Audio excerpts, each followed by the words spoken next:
Hey guys, আসসালামু আলাইকুম, myself Suhel Raj and welcome to my new vlog.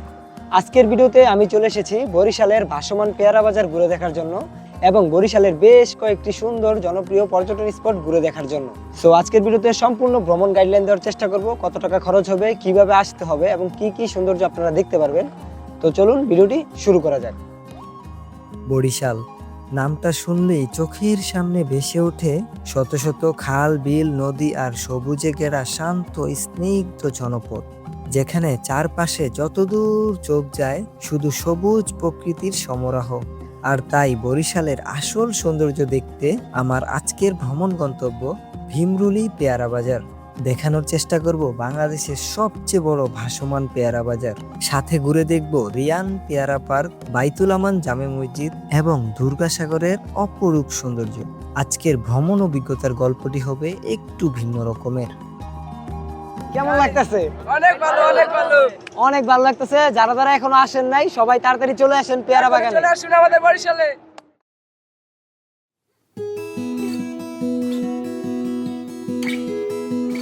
আমার আজকের ভ্রমণ যাত্রাটি শুরু হচ্ছে ঢাকা সদরঘাট লঞ্চ টার্মিনাল থেকে। এই যাত্রায় আমি যাচ্ছি পারাবত 12 লঞ্চে করে। এই লঞ্চের সিঙ্গেল কেবিন ভাড়া 1500 টাকা আর ডাবল কেবিন ভাড়া পড়ে 2000 থেকে 2500 টাকা।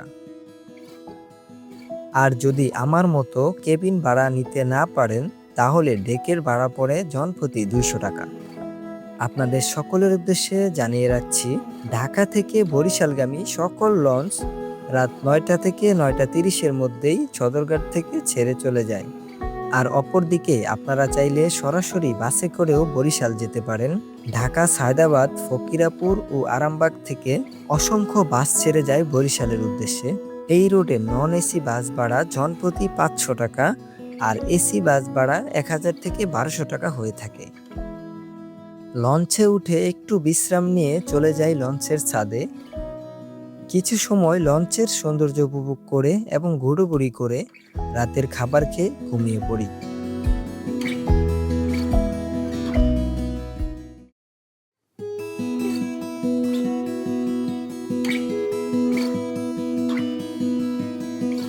হে গাইস, আসসালামু আলাইকুম, শুভ সকাল সকলকে। বর্তমানে আমি রয়েছি বরিশাল লঞ্চ ঘাটে। আপনারা সকলেই জানেন কাল রাত 9:30 ঢাকা থেকে পারাবত 12 করে বরিশালের উদ্দেশ্যে যাত্রা শুরু করি। সো এখন ঘড়িতে সকাল 6টা বাজে আর খুব সুন্দরভাবে লঞ্চটি পৌঁছে গেছে বরিশাল ঘাটে। সো এখন আমরা এখান থেকে বের হয়ে যাব এবং সকালের নাস্তা কমপ্লিট করব এবং তারপরে আমাদের আজকের ভ্রমণ যাত্রাটি শুরু করব। বরিশাল লঞ্চঘাট থেকে বের হলেই আপনারা দেখতে পাবেন অসংখ্য সিএনজি রিক্সা রয়েছে, যেগুলো দিয়ে চলে যাব চৌমাথা বাজারে। তবে তার আগে সকালের নাস্তা কমপ্লিট করব।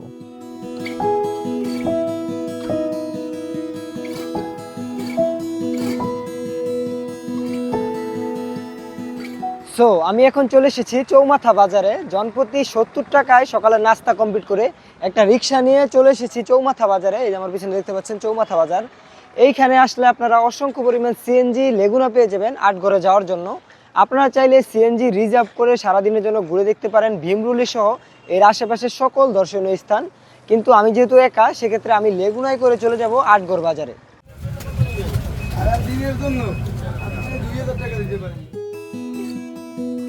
লোকাল লেগুনাতে করে জনপ্রতি মাত্র 90 টাকা ভাড়ায় রওনা দিয়ে দেই আটঘর বাজারের উদ্দেশ্যে। আটঘর যাওয়ার রাস্তার প্রাকৃতিক সৌন্দর্য সত্যি অসম্ভব সুন্দর। আটঘর বাজার থেকে নৌকা বা ট্রলার ভাড়া করে চলে যেতে পারবেন ভাসমান বাজারে। এখন আমি চলে এসেছি আটঘর বাজারে। এই যে আমার পিছনে দেখতে পাচ্ছেন আটঘর বাজার। এটা হচ্ছে মূলত একটা নৌকার বাজার। এখানকার স্থানীয় মানুষরা এখানে নৌকা ক্রয় বিক্রয় করে থাকে খুবই অল্প দামে।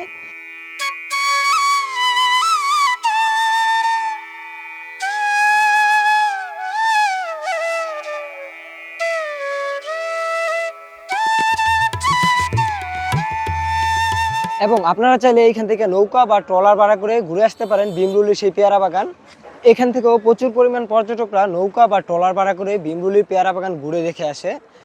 কিন্তু আমরা চলে যাব আদমকাঠি বাজারে, সেইখান থেকে একটা নৌকা রিজার্ভ করে ঘুরে দেখে আসবো ভাসমান সেই পেয়ারা বাগান।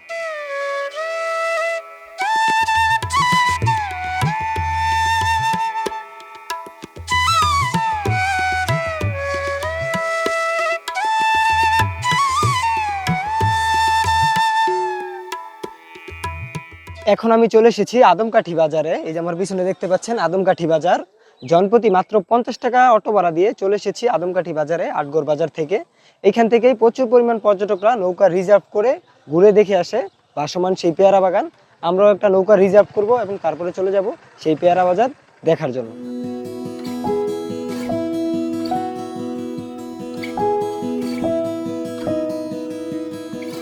তো অবশেষে আদমকাঠি বাজার থেকে একটা নৌকা রিজার্ভ করে নিছি, যেটা হচ্ছে আপনার ঘন্টা প্রতি 300 টাকা করে।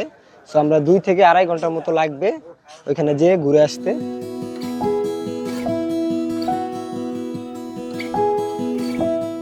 এই নৌকাতে আদমকাঠি বাজার থেকে ভীমরুলি যেতে সময় লাগবে প্রায় 40 মিনিটের মতো। চারপাশের প্রাকৃতিক মনোরম পরিবেশের সৌন্দর্য দেখতে দেখতে কখন যে এই সময় পার হয়ে যাবে তা আপনি বুঝতেই পারবেন না। ভীমরুলি ভাসমান পেয়ারা বাজার ঘুরে দেখার পূর্বে আমি আপনাদেরকে ঘুরে দেখাবো কিভাবে গাছ থেকে পেয়ারা পাড়া হয় এবং এই বড় বড় পেয়ারা বাগানের ভিতরের আসল সৌন্দর্য। আমরা কিন্তু এখন চলে এসেছি বাগানের একদম ভিতরে। এই যে দেখতে পাচ্ছেন পেয়ারা গাছগুলো, এই গাছগুলো থেকে পেয়ারা পেরে তারপরে ওই বাজারে নিয়ে যায়, ভাসমান বাজারে। এবং ওই বাজার থেকে পাইকাররা কিনে এবং ঢাকাতে এবং দেশের বিভিন্ন জায়গায় এই পেয়ারাগুলো সাপ্লাই করে থাকে। এখন অবশ্য বৃষ্টি পড়তেছে, এই কারণে মানুষ নাই পেয়ারা পাড়ার মতো। তবে এখনই কিন্তু এখানে আসার মুখ্যম সময় জুলাই, আগস্ট, সেপ্টেম্বর, এই 3 মাসে এই বাজারটা থাকে অনেক বেশি, কারণ এই 3 মাস হচ্ছে পেয়ারার সিজন। তো আপনারা যারা যারা এখনো আসেন নাই অবশ্যই তাড়াতাড়ি এখানে চলে আসেন এই অপরূপ সৌন্দর্য দেখার জন্য।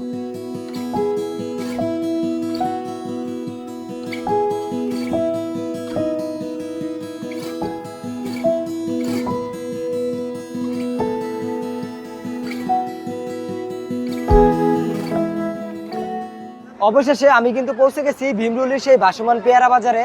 আমাদের নৌকাতে আসতে প্রায় সময় লাগছে 40 মিনিট।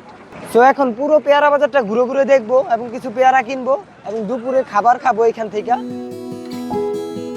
ভাসমান পেয়ারা বাজারের দুই পাশে ছোট্ট ছোট্ট দুটি বাজার রয়েছে, আর এর মাঝখানে রয়েছে একটি খাল।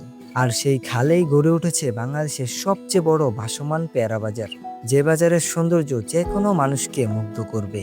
যেই খালে ছোট্ট ছোট্ট নৌকায় করে পেয়ারা বাগানের মালিকেরা পেয়ারা নিয়ে আসে বিক্রি করার জন্য, আর বড় বড় ট্রলার নিয়ে আড়তদাররা আসে তাদের থেকে পাইকারি কেনার জন্য। তো আজকে যেহেতু শুক্রবার বন্ধের দিন, তাই প্রচুর পরিমাণ পর্যটক আসছে। আমার পিছনে দেখতে পাচ্ছেন অসংখ্য বোট নিয়ে আসছে, নৌকা নিয়ে আসছে। অনেক পর্যটক এই ভাসমান পেয়ারা বাগান দেখার জন্য আসছে। সত্যি বলতে এই বাজারটা অনেক সুন্দর। আপনারা এখানে আসলে অবশ্যই এর সৌন্দর্য দেখে মুগ্ধ হবেন।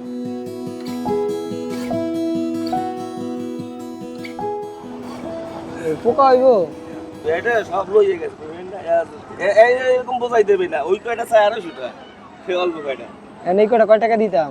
100 টাকা দেবেন, আর কোনো কথা বলতে হবে না। কতটুকু আছে আনুমানিক? 100 টাকার পেয়ারা নিলাম, অনেকগুলো পেয়ারা। তো ওই পেয়ারা বাজারে আইসা যদি পেয়ারা না কিনা হয় তাহলে বিষয়টা খারাপ দেখা যায়।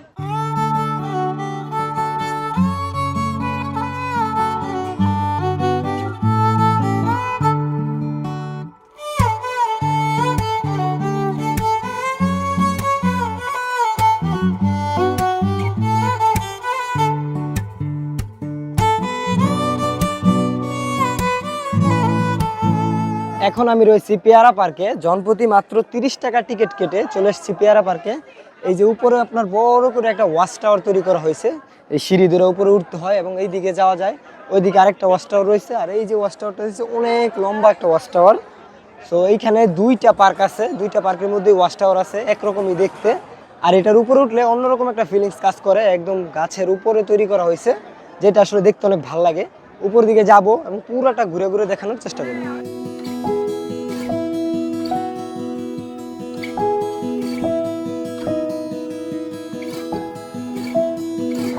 দেখতে পাচ্ছেন একদম ওয়াচ টাওয়ারের উপরে রয়েছি, ওইদিকে অনেক লম্বা ওয়াচ টাওয়ার এবং অনেক পর্যটক আসছে। আজকে যেহেতু শুক্রবার, অনেক পর্যটক, বন্ধের দিন বলে কথা। নিচে অনেকগুলো নৌকা আসছে, ট্রলার আসছে, পর্যটক ভরে ভরে আসছে। এই যে এইদিকে ওয়াচ টাওয়ার রয়েছে, ওই সাইডে আরেকটা আপনার পার্ক রয়েছে, দুটার মধ্যে বড় বড় ওয়াচ টাওয়ার রয়েছে। একদম গাছের উপরে যেই ভিউটা, সেটা দেখতে মাশাআল্লাহ অনেক সুন্দর লাগে।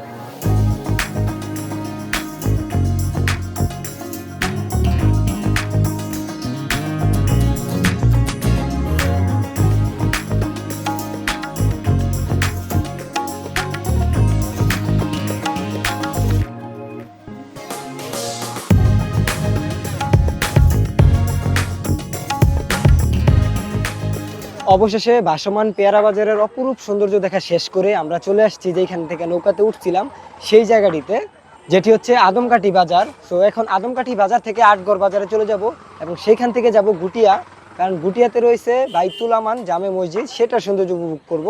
সো সেদিকে যাওয়া যাক।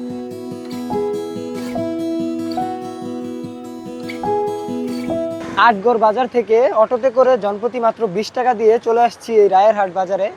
এইখান থেকে সিএনজিতে করে জনপ্রতি 30 টাকা দিয়ে চলে যাব গুটিয়া বাজারে, কারণ সেখানে রয়েছে বাইতুল আমান জামে মসজিদটি। তো সেখানে যাব, মসজিদের সৌন্দর্য উপভোগ করার চেষ্টা করব।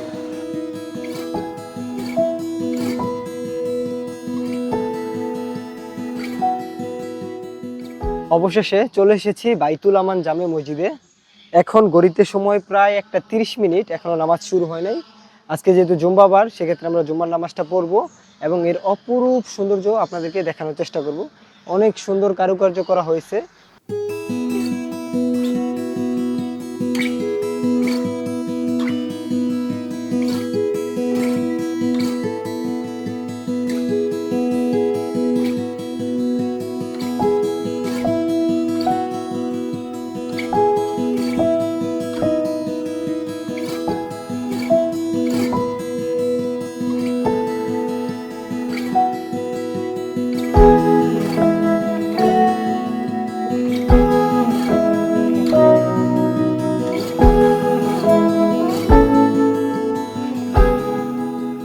সো আমি এখন রয়েছি দুর্গাসাগর পর্যটন কেন্দ্রের সামনে। এই যে আমার পিছনে দেখতে পাচ্ছেন দুর্গাসাগর পর্যটন কেন্দ্র।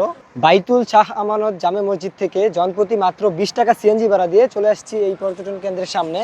সো এখন এটার ভিতরে প্রবেশ করব এবং এটার সকল সৌন্দর্য আপনাদেরকে দেখানোর চেষ্টা করব। জনপ্রতি 20 টাকায় টিকিট কেটে ভিতরে প্রবেশ করি। আপনি এই দুর্গাসাগরের সৌন্দর্য দেখলে মুগ্ধ হবেন, কারণ বিশাল এক দিঘির মাঝখানে ছোট্ট একটি দ্বীপ, যেটি দেখতে সত্যি অসম্ভব সুন্দর।